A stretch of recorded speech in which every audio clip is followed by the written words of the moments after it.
Welcome to the Saturday Morning Muse, everyone. I'm Andy Temte, and today is January the 6th, 2024. Happy New Year to you.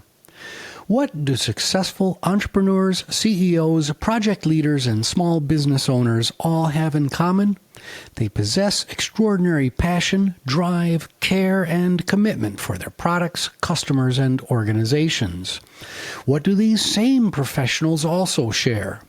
They share a wish, a hope, a desire that their colleagues would exhibit the same passion, drive, care, and commitment to their products, customers, and organizations.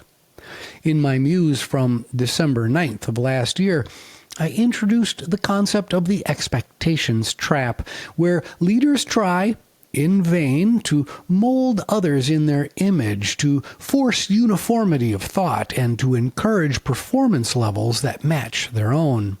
Today, I'd like to continue that discussion and offer advice for leaders who find themselves frustrated by the natural misalignment in engagement levels of team members that exist across any organization. As a reminder, everyone is different. Everyone navigates through change differently, and at any given moment, each of your colleagues is likely going through something, either personally or professionally, that you don't know about that's affecting disposition and performance. I've learned through the years that a surefire way to increase disengagement in an organization is to direct, control, and demand that the work, effort, and results team members generate meets or exceeds what the leader believes they can do themselves. If, as a manager, you want to ensure that a team doesn't thrive and that its potential is limited, then by all means, take the tack of a firefighter, an enabler, or a directive boss.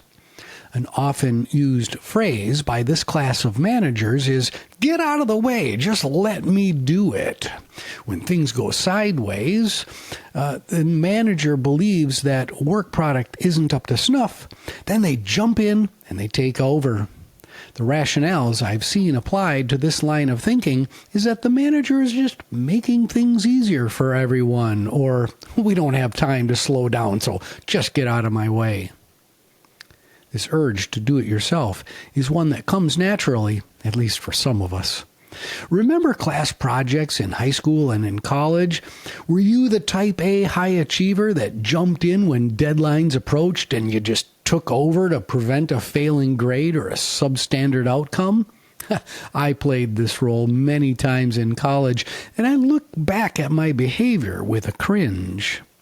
I had convinced myself that I was helping, but in reality, I was being selfish and unhelpful to my classmates. Was I helping them learn and grow? No. Instead, my behavior was likely pushing people away from me and sending a passive-aggressive signal that I didn't believe in them or value their opinions and capabilities. In my former classmates' minds, if they were reminded of me today, I'm probably still labeled as a know-it-all and that jerk who just took over and pushed everybody aside.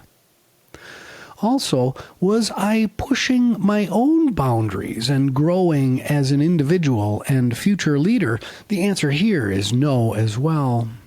I was being expedient by chasing a grade through the path of least resistance by doing the work myself.